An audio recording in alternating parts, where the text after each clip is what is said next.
Class में अपन ने profit and loss पढ़ा था, और उसी को आगे बढ़ाते हैं।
The cost of 10 articles is equal to the selling price of 9 articles. Find the profit percentage. 10 वस्तुओं के क्रय मूल्य बराबर 9 वस्तुओं का विक्रय मूल्य, लाभ का प्रतिशत निकालना है। ये तो सवाल पढ़ते ही तय हो रहा है कि भाई किसी दुकानदार ने जितने रुपए में 10 वस्तुएं खरीदी, उतना रुपए वो 9 वस्तुएं बेचने में कमा लिया, कोई डाउट नहीं। मतलब अभी भी उसके पास एक वस्तु है, वो जो बची हुई एक वस्तु है, जो एक आर्टिकल है, उसको जितने रुपए में बेचेगा वो उसका प्रॉफिट हो जाएगा, राइट। ऐसे सवालों में जहाँ पे 10 आर्टिकल बराबर 9 आर्टिकल, मतलब 2 आर्टिकल्स का सेलिंग और कॉस्ट प्राइस एक जैसा हो जाता है, तो हमें कुछ ऐसा नंबर जोड़ना पड़ता है जो 10 के भी टेबल में आए और 9 के टेबल में भी आए। क्या ले लें? 90 ले लें। 10 के टेबल में भी आता है, 9 के टेबल में आता है। माना 10 आर्टिकल को खरीदा उसने कितने रुपए में? 90 रुपए में। ठीक है, मैंने 90 पे चूज किया कि जहाँ पे जो 2 नंबर हैं उनके टेबल में वो नंबर आ जाए। तो अगर 10 आर्टिकल को 90 रुपए में खरीद रहा है तो पर आर्टिकल कितने रुपए का हुआ? 9 रुपए का।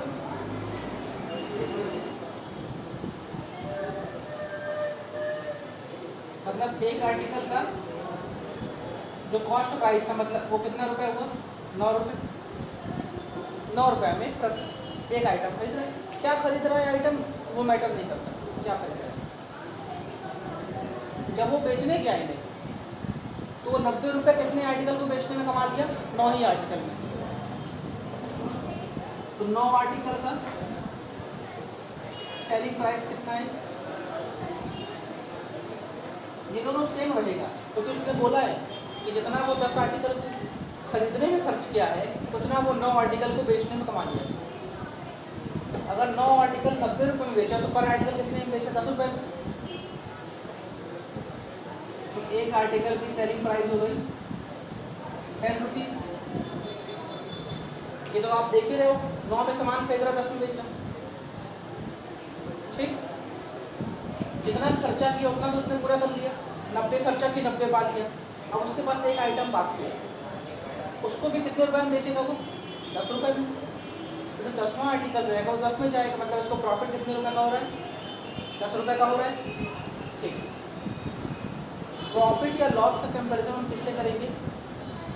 हमारे पास्ट से। हमारा पास्ट क्या है? कितना मैंने खर्चा किया। मैंने कितना खर्चा किया? 90 रुपए। प्रॉफिट कितना कमाया? 10 रुपए। मतलब अगर 10 आर्टिकल को ये बेचेगा तो कितने रुपए कमा रहा है? 100 रुपए कमा रहा है 10 के रेट से। खर्चा कितना किया? 90। कमाया कितना? 100। ज़्यादा कमाया, प्रॉफिट हुआ। कितना प्रॉफिट हुआ? 10 रुपए। लेकिन निकालना क्या है? परसेंटेज। ठीक है, कौन तय करेगा प्रॉफिट या लॉस? ये पैसा 90 तय करेगा। तो 90 कहाँ जाएगा? डिनोमिनेटर में। 90 में हमने कितना प्रॉफिट कमाया? 10 रुपीज़। वो कहाँ जाएगा? ऊपर। इंटू 100%। 100 इसको 9 ने काटा तो आएगा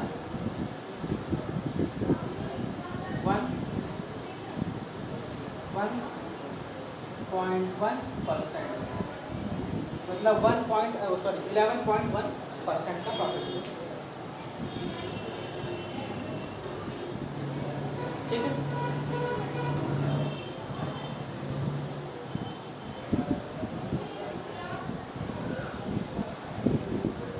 इनकी जगह कोई और नंबर होता कि 15 आर्टिकल यहाँ पे होता, 16 आर्टिकल, कोई दिक्कत नहीं। हम 15 और 12 में ऐसा नंबर चूज करते जो दोनों के टेबल में आ जाए। 15 और 12 में क्या चूज करते हैं हम? 180 चूज कर लेते है ना, या 90 चूज कर लेते। मतलब नंबर ऐसा चूज करो दोनों के टेबल में आए, तभी तो बातचीत हो पाएगी। ठीक,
सवाल गलत है किताब।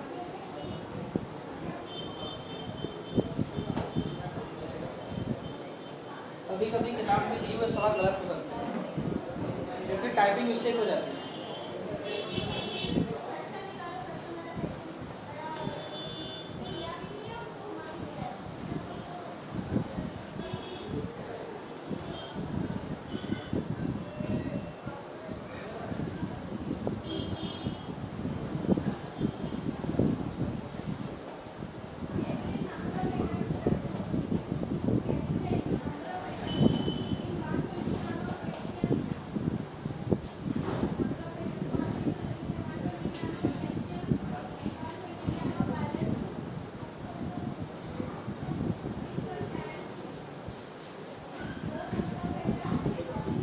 यहाँ CB मतलब फर्स्ट प्राइज है।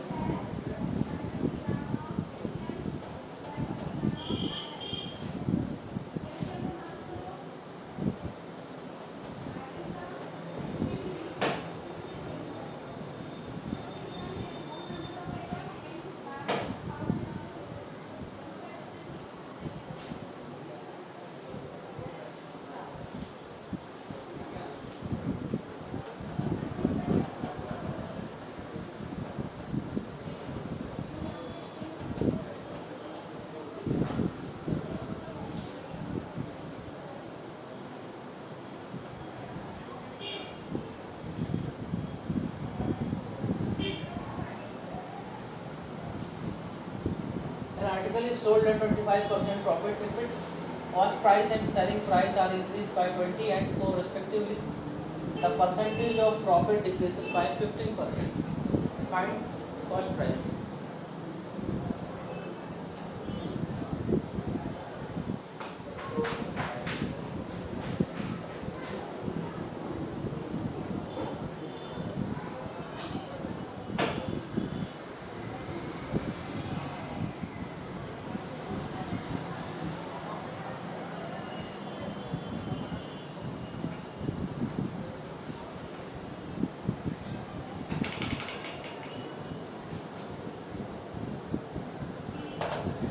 हमें नहीं पता उसकी कॉस्ट प्राइस क्या है, क्योंकि हमें निकालनी है।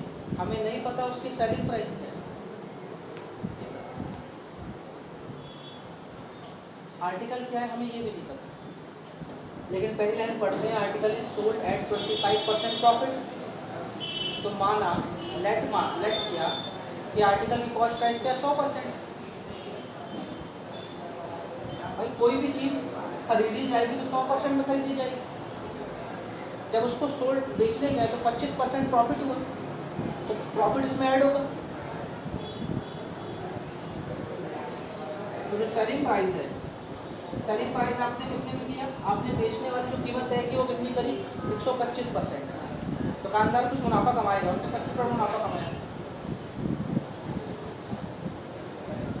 अब बोला है कि अगर कॉस्ट प्राइस और सेलिंग प्राइस दोनों बढ़े, कॉस्ट प्राइस कितनी बढ़े 80 रुपये और सेलिंग प्राइस बढ़े 4 रुपये, तो प्रॉफिट डिक्रीज हो जाता है 15%। 15% प्रॉफिट कम हो जाता है। सेलिंग प्राइस कितनी मानी मैंने 100%। आज के टाइम पे प्रॉफिट कितना है 25, तो कितना हुआ 125। ये इंक्रीज होने पर, ये जो बढ़ोतरी हुई, इस बढ़ोतरी के होने पर प्रॉफिट 15% कम हो जाता है। 125 से 15 कम कर दो 110।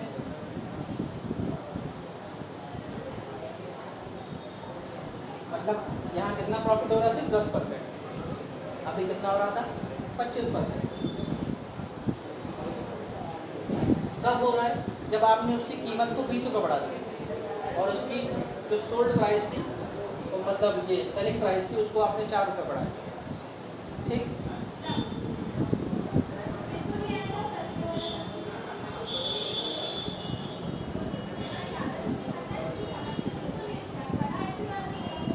अब देखो कॉस्ट प्राइस में कितना बढ़ा रहे हो 20 रुपये, और सेलिंग प्राइस में आप कितना बढ़ा रहे हो 4। बढ़ ही रहे ना, जो भी एक्चुअल वैल्यू उसमें बढ़ रहे। लेकिन इस बढ़ोतरी के बाद परसेंटेज कितना बचा सिर्फ, परसेंटेज में प्रॉफिट कितना बचा सिर्फ 10%। कॉस्ट प्राइस 20 बढ़ी, सेलिंग प्राइस 4 बढ़ी, इनका डिफरेंस ही तो है ना, ये जो 10% इनका डिफरेंस है, इनमें बदलाव नहीं होता 10% में नहीं पहुँचता मैं, तो इनका डिफरेंस क्या होगा, माइनस करो 16 होगा। ये जो रकम बढ़ी है इनको घटाया कितना आया 16, और ये जो डिफरेंस है वो प्रॉफिट में कितना कितना अंतर दे रहा है 10%। तो 16 इक्वल टू 10%। आ गया, यही हमें एक रिलेशन मिल गया। यहाँ पे 16 का अंतर दिया और यहाँ पे 100 से 110 में जब मारा, मतलब 10 का अंतर दिया, तो 10% बराबर 16। आपको कॉस्ट प्राइस निकालना, कॉस्ट प्राइस कितनी है 100%, तो जब 10% 16 है तो 100% कितना होगा 160। आंसर क्या आएगा 160। वो जो वैल्यू रही, जो भी आर्टिकल है उसकी कॉस्ट प्राइस कितनी है 160।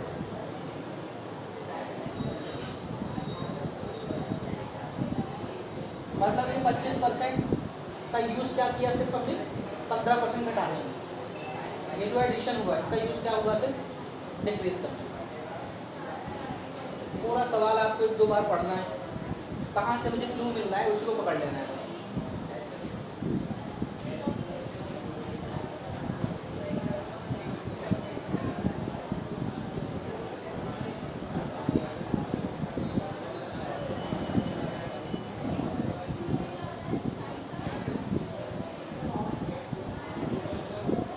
ठीक है, अगले क्वेश्चन करते हैं।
a heater was increased by 20%, number of heaters sold decreased by 20%. What was the effect on sales? किसी हीटर की कीमत बढ़ा दी तो उस कंपनी के हीटर की बिक्री 20% कम हो गई। हो जाता है, कोई चीज़ महंगी हो जाए तो लोग उसे कम खरीदते हैं। तो टोटल क्या इफेक्ट पड़ा, क्या प्रॉफिट हो रहा है, क्या लॉस हो रहा है, कितना परसेंट प्रॉफिट हो रहा है, कितना परसेंट लॉस, सब बताना है। ठीक है, मुझे नहीं पता हीटर कितने का है, पता है क्या? और मुझे ये भी नहीं पता कि हीटर की क्वांटिटी कितनी है, 100 हीटर बिकते हैं कि 1000 बिकते हैं। कि दुकानदार का क्वेश्चन है कि किसी कंपनी का क्वेश्चन है, मुझे नहीं पता। मैं बस, मुझे एक सवाल दिया गया कि आपको एक हीटर है, हीटर की कॉस्ट बढ़ा दी 20%, तो हीटर की बिक्री भी कमी आ गई। तो हमें दो चीज़ माननी पड़ेगी, हीटर का रेट, एक हीटर का कितना रेट है, और एक महीने या एक दिन में कितने हीटर बिक रहे हैं। ठीक, मैं मानता हूँ कि हीटर का रेट कितना है, 100 रुपये माना। क्यों मान रहा हूँ 100 रुपये? क्योंकि 100,000 का फिगर आसान होता है।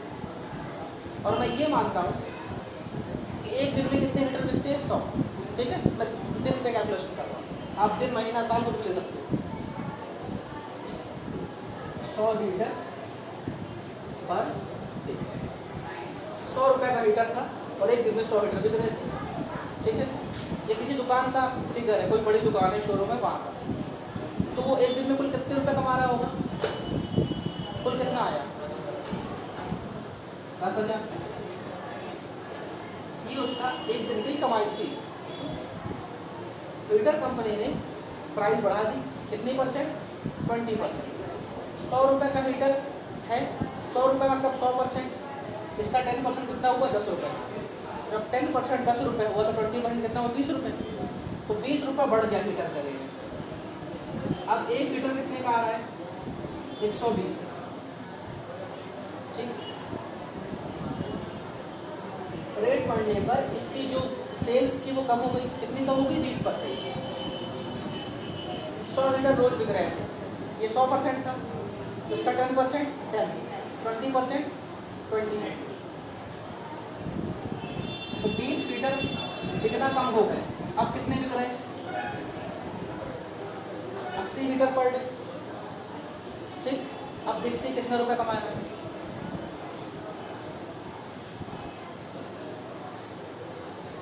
9,600। पहले कितना कमा रहा था पर डे, 10,000। अब कितना कमा रहा है, 9,600। प्रॉफिट है कि लॉस, लॉस। ये तो तय हो गया, कितना परसेंट लॉस है ये चेक करो। अब आप देखो 10,000 से 9,600 कमा रहा है, कितने रुपए कम कमा रहा है, 400। किस पे कंपैरिजन करेंगे, मेरा पास्ट ये है, तो जिससे कंपैरिजन करेंगे वो नीचे। तो 10,000 कहाँ जाएगा, 400 रुपये इंटू 100%, 4% का लॉस हो रहा है। ये सेल्स में कमी है, 4% की कमी है।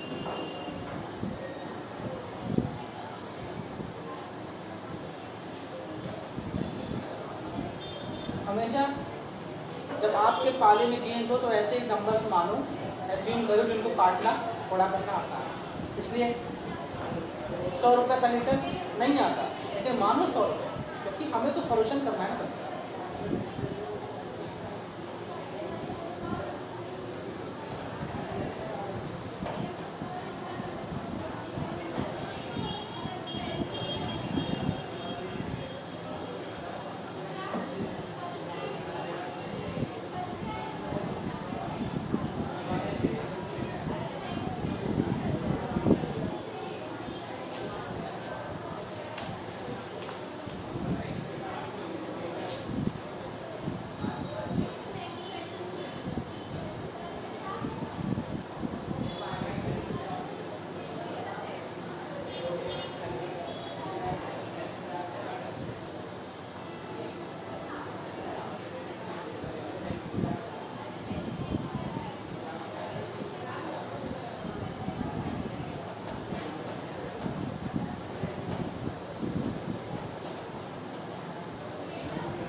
टीवी को 1230 रुपये में बेचने पर 18% की हानि होती है।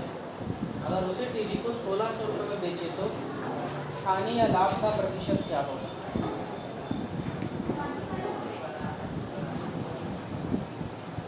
मुझे टीवी का एक्चुअल प्राइस भी नहीं पता, लेकिन ये मालूम है कि टीवी को 1230 रुपये में बेचने पर लॉस हो रहा है, मतलब टीवी महंगी थी, हमने सस्ते में बेचा। मानते हैं टीवी का जो कॉस्ट प्राइस था, एक्चुअल प्राइस था, वो 100%। टीवी को कितना लॉस हुआ बेचने पे? 18%। तो लॉस की वैल्यू घटाते हैं तो आया कितना? 82%। 82% में टीवी बेच दी, और कितने रुपए में बेच दी? 1230 रुपये में।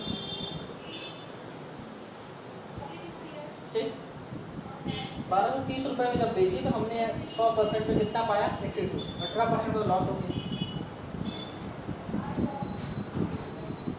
1% बराबर निकालते हैं 1230/82, ये 1%। पहले हम टीवी की असली कीमत तक पहुँचते हैं। जब टीवी की सही कीमत आएगी तब तय करेंगे 1600 रुपये घाटा लग रहा है कि मुनाफा। तो पहले असली कीमत क्या है? 100%। 1% बराबर 1230/82, तो 100% बराबर × 100। किसी भी टेबल में आता है? 82 किसी भी टेबल में आता है? 17 टेबल में आता है ना 82। 17 5 × 65, 17 6 × 82, राइट? नहीं, ये भी 17 से बढ़ जाएगा क्या? अच्छा, ये पूरा तो 50 टाइम से काट रहा है, वो कंफर्म है? हाँ,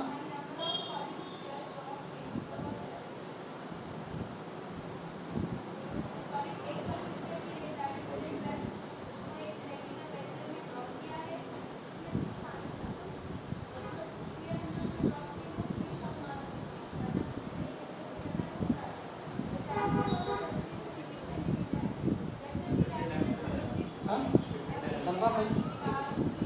पूरा काटने में 15 है, मतलब ये टीवी एक्चुअल में कितनी की थी? 1500 रुपये की थी। अब कितने में जा रही है? 1600 में। महंगी भी करेगी, मतलब प्रॉफिट कितने रुपए का प्रॉफिट? 100 रुपये। प्रॉफिट और लॉस कौन डिसाइड करेगा? इसकी एक्चुअल कीमत जो डिसाइड करेगी वो हमेशा नीचे आता है, और जो जिसका कंपैरिजन हो रहा है वो ऊपर आएगा। 100 रुपये में कमा रहा था, 100 ऊपर गया, 1500 नीचे गया। ये तो तय हो गया कि प्रॉफिट है। 1590, 6.6% प्रॉफिट, 6.6% का प्रॉफिट। ठीक है, हमेशा ध्यान रखना, प्रॉफिट और लॉस हो या परसेंटेज हो, कोई भी किताब आप पढ़ रहे हो उसका सॉल्यूशन मत देखना, वो बहुत अजीब सा कोई फॉर्मूला रखा होगा, कैलकुलेशन कर रहे हो, वो आपको समझ नहीं आएगा। फॉर्मूला आएगा CP SP SP CP करके पता नहीं कितनी ब्रैकेट लगा के वो रख देगा। सवाल को टुकड़े में पढ़ो, टुकड़ों में सॉल्व करो, और फिर आंसर आ जाएगा। ठीक है, समझ में आया? मैं क्यों 1500 जा रहा था? जब तक एक्चुअल कीमत नहीं जाएगी तब तक मैं तय कैसे करूँगा कि मुनाफा ही घटा?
purchased an old car for rupees 6,200 and he spent rupees 1,700 on its repairing.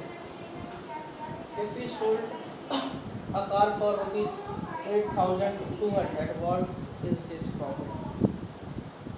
बहुत आसान सवाल है, कठिन सवालों के बीच में आसान सवाल। छक्का मारो इस बॉल में, आंसर आना चाहिए।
परसेंट निकालने क्या, इसमें लिखा है कि परसेंट निकालने को व्हाट इज हिज प्रॉफिट, रकम निकालनी है। 300 रुपये सही है। 6,200 रुपये में कार खरीदा, 1,700 रुपये खर्चा किया, कुल कितना हो गया 7,900।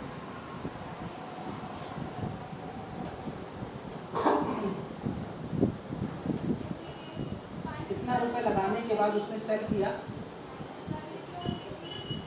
कितना रुपए कमाया?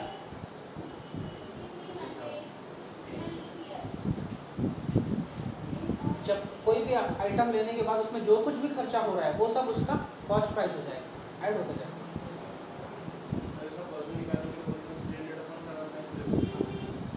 यहाँ तक कि अगर वो कोई फ्रिज खरीदे और फ्रिज को लाने के उसने टेम्पू लिया और टेम्पू का भाड़ा 50 रुपये है, 50 रुपये भी फ्रिज की कॉस्ट में ऐड है।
Shopkeeper gets 26% profit after giving 10% discount. An item whose mark price is 280. Mark price मतलब जो उसमें चिट लगी है। What is its actual price? क्योंकि चिट तो उसने लगाई है दुकानदार ने। हम आप भी जाते दुकान में तो बोलते भाई ये चिट तो तुमने लगाई है, सही कीमत बता। मार्क प्राइस अंकित मूल्य है, तो उस पर अंकित है, हमें एक्चुअल प्राइस चाहिए।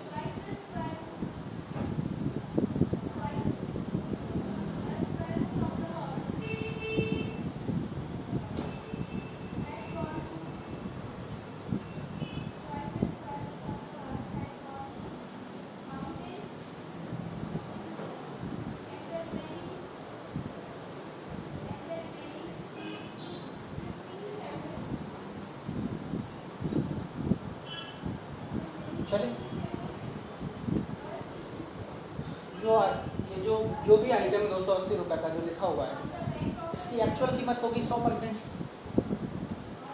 लेकिन ये कीमत किसे पता है? दुकानदार को। आपको नहीं पता। इस पे वो 26% क्या कमाता है?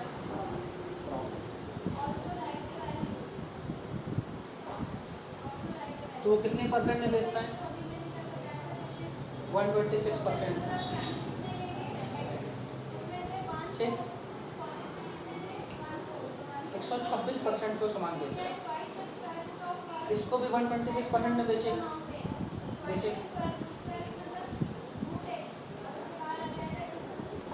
हम आप ग्राहक हैं, हम पहुँचे दुकान, हमने चिट क्या देखी 280 रुपीज़, हमको डिस्काउंट कितना देगा वो? 10%। इसी पे देगा 280 का 10% 28 रुपीज़। एक जम करो यहाँ पे 28 रुपये वो कम कर देगा, क्योंकि सामान मुझे वो कितने में बेच रहा है?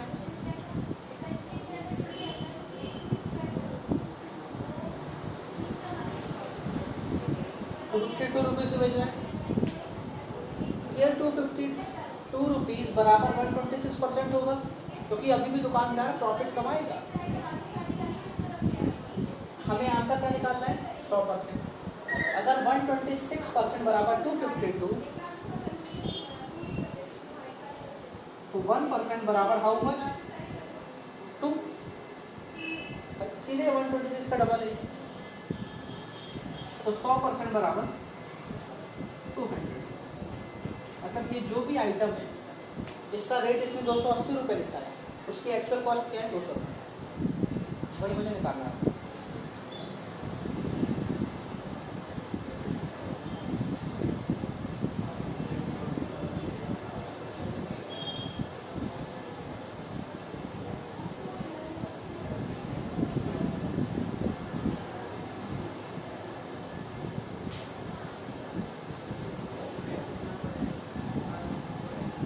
ये तरीका ध्यान रखना। आप दुकानदार नहीं हो, आप ग्राहक हो। जब तक किसी सवाल में कहा ना जाए, तब तक अपने आप को दुकानदार समझना नहीं है। लेकिन जब कहा जा रहा है कि आप कोई सामान बेच रहे हो, तो आप अपने आप को क्या समझो? दुकानदार। और जब तक ना कहा जाए, तो अपने आप को आप ग्राहक समझो, कस्टमर समझो।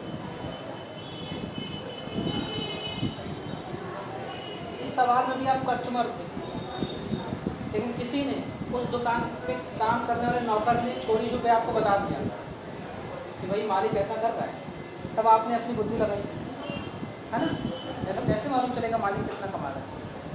और बुद्धि लगा के आपने जज कर लिया ये जो आइटम आपको 280 रुपये दिखा रहा है, कितने का है? 200 रुपये। ठीक है।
दुकानदार किसी घड़ी को बेचने में 5% का डिस्काउंट देता है। यदि वह उस घड़ी में 7% का डिस्काउंट देता है, तो वो लाभ में 15 रुपये कम कमाता है। तो घड़ी का अंकित मूल्य क्या है? वो चिट जो घड़ी में लगी है, जो ग्राहक सबसे पहले देखेगा वो क्या है?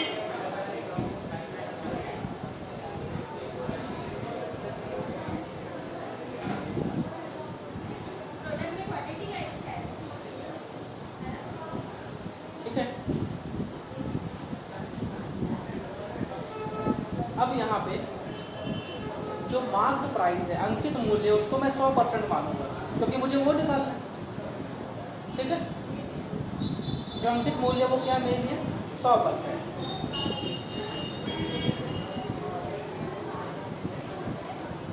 कितना परसेंट डिस्काउंट दे रहा था, तो बेच कितने में रहा था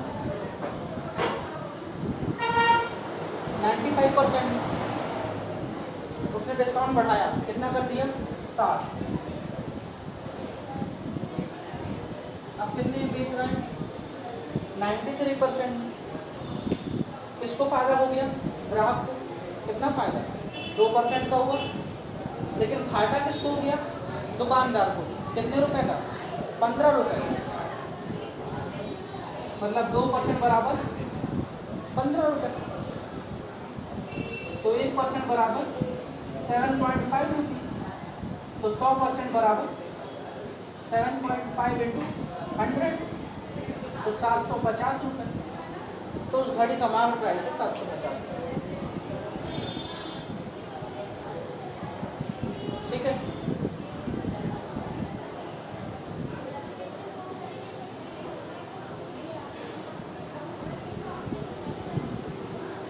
रब कर दे।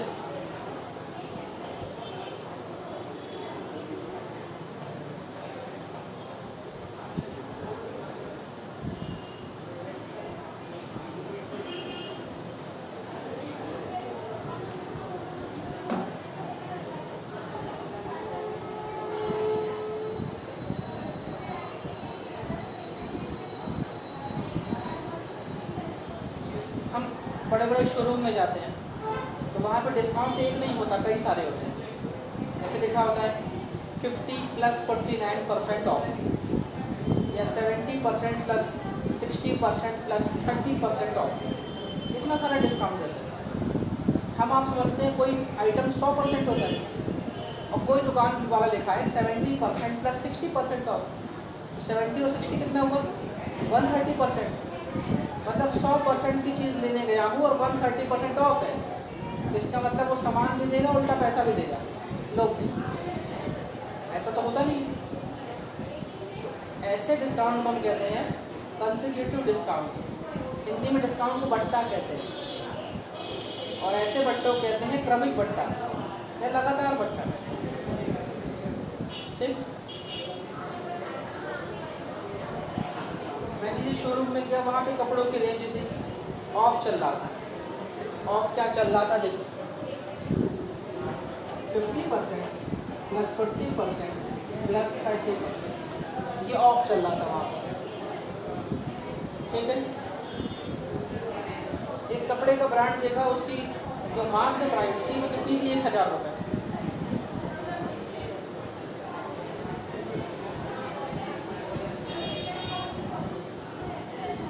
ठीक,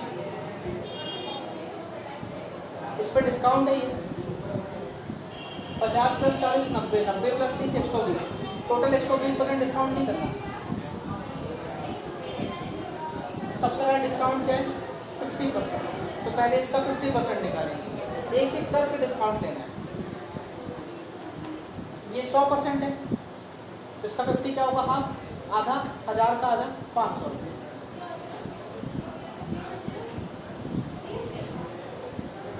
ये डिस्काउंट आपने ले लिया। सेकंड डिस्काउंट कितना है 40%। अब ये जो रकम है ये 100% हुई, इसका 10% 50, 20% 100 रुपये, 40% 200 रुपये, 200 रुपये और कम हुआ। अब क्या वैल्यू बची 300 रुपये। ये डिस्काउंट भी आपने ले लिया। अब कितना डिस्काउंट है 30%। ये 100% हुई, जब 10% 30, तो 30% 90 रुपये कम हुआ। सामान कितने का मिल रहा है 210। मतलब दुकान में गए हो तो बिना पैसे दिए आओगे नहीं, 210 रुपये में ले लेगा आपसे। अभी हम ऐड कर रहे थे तो 120% आ रहा था, मतलब उल्टा वो पैसे देगा मुझे, ऐसा नहीं है। ठीक है, तो जो लगातार ऑफ होते हैं इनके जब सवाल आएंगे तो हमें ऐसे इनको सॉल्व करना है। ठीक, ऐसा एक सवाल देता हूँ मैं, अपन करेंगे, समझ में आएगी। इस तरह अगर 5 डिस्काउंट होंगे तो पाँचों को अलग अलग करके पे करेंगे।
वस्तु का अंकित मूल्य 65 रुपये है। ग्राहक उसके लिए 56 रुपये 16 पैसे चुकाता है। यदि उसको 2 क्रमिक बट्टे मिले जिसमें से पहला बट्टा है, पहला डिस्काउंट 10% का है, दूसरा डिस्काउंट कितने %? ठीक है, ये हमें निकालना है। मार्क्ड वाइज है 65, इसको जो डिस्काउंट मिला है वो पहला 10% है और दूसरा मुझे निकालना हाउ मच देखता हूँ, लेकिन पहले मैं किस डिस्काउंट पे काम करूँगा? 10%, 65 रुपीज़ पे डिस्काउंट मिलना है। 65 बराबर 100%, तो इसका 10% कितना होगा? 6.5 होगा। तो 6.5 रुपये इसको छूट मिल गई पहले। अगर 6.5 रुपये छूट मिल गई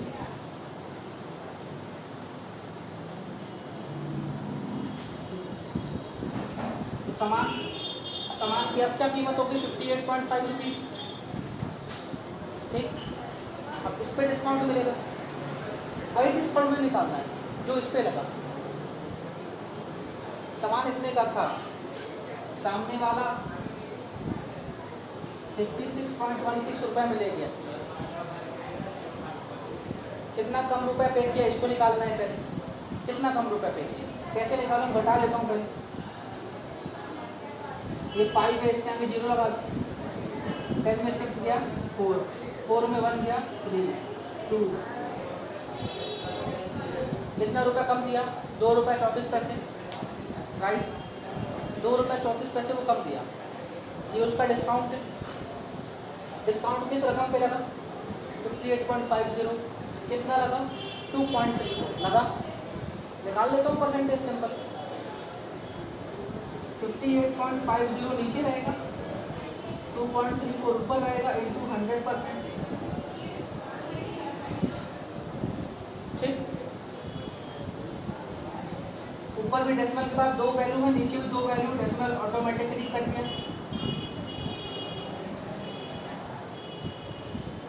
इस 0 में इस 0 कट, 5 2 से 10, 5 1 से 5, 5 1 से 5, 5 7 जा 35, 117 इंटू 2, 2 2 जा 4।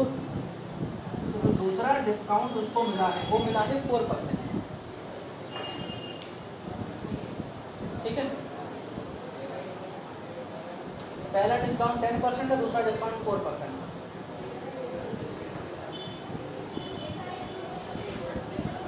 डिस्काउंट लेने के बाद जो वैल्यू बचता है आप उस पर फोकस करो। अब ऊपर को मत देखो 65 तक, अब इस पर ध्यान दो। ये 58.5, इस इस पे चेक कर दिया कितना डिस्काउंट। स्टेप बाय स्टेप सवाल पे चलना है। नौकरी देने वाले सवाल है ये, लाखों लोग बैठते हैं, सबको आता है प्रॉफिट लॉस। कुछ लोग 100 में 100 लाते होंगे 8वीं क्लास में, 10वीं क्लास में, लेकिन वो कैसे लाते हैं? फॉर्मूले के साथ। अब ना फॉर्मूला यहाँ पे काम आता है, ना वो याद रहता है 5 साल पहले आता सब कोई भी। सवाल बहुत आसान है, लेकिन जो आंसर तक पहुँचेगा नौकरी बोल जाएगी। नहीं तो आप खुद सोचो, ये 8वीं 9वीं के सवाल से अगर नौकरी मिलने लगे तो बच्चा करेक्शन क्यों करे? 9वीं क्लास में नौकरी में बढ़िया है ना, तो कर दो नौकरी।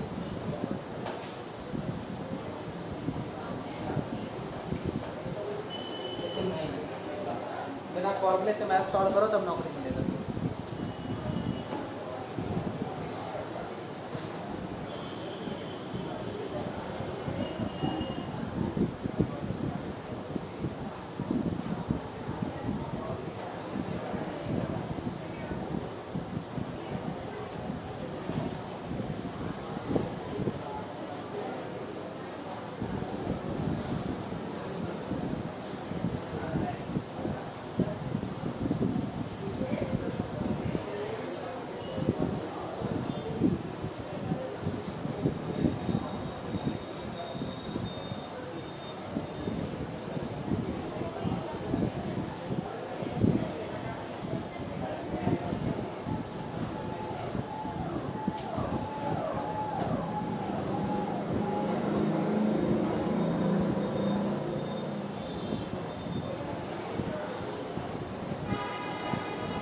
चार दर्जन अंडों की कीमत 10 रुपये है।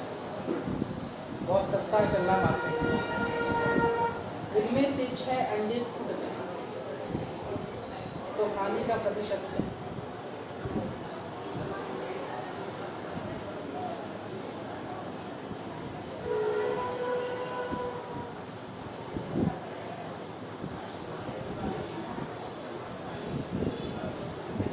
ठीक है, ये 10 रुपये आपको कम लग रहा है, ठीक है, बाई द वे आपको मार्जिन कम लग रहा है, इसको आप 100 कर सकते हैं, 1000 भी कर सकते हैं, क्योंकि आपसे आंसर परसेंटेज पूछा है।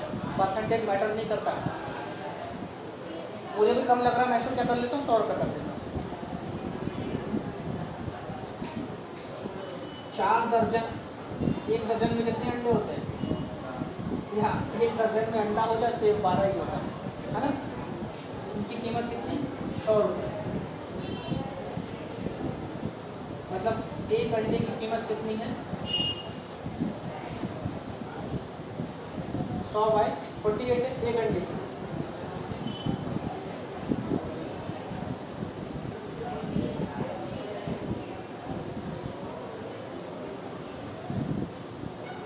कितने अंडे फूट गए? 6।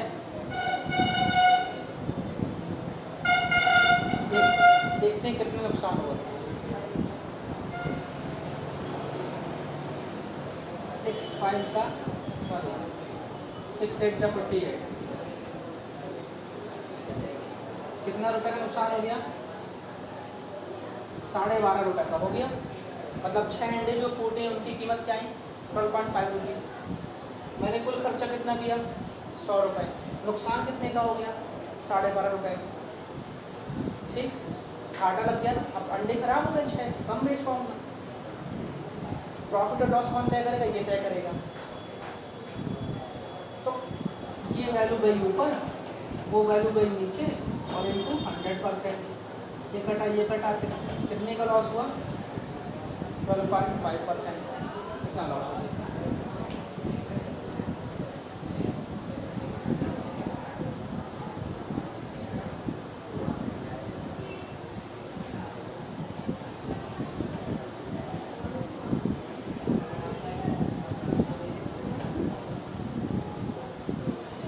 आपका प्रॉफिट एंड लॉस। अगली क्लास अगला टॉपिक। इस क्लास का जो आंसर शीट वो क्वेश्चन पेपर है वो मैं आपको अगली क्लास में डाउट लगे तो पूछ लें।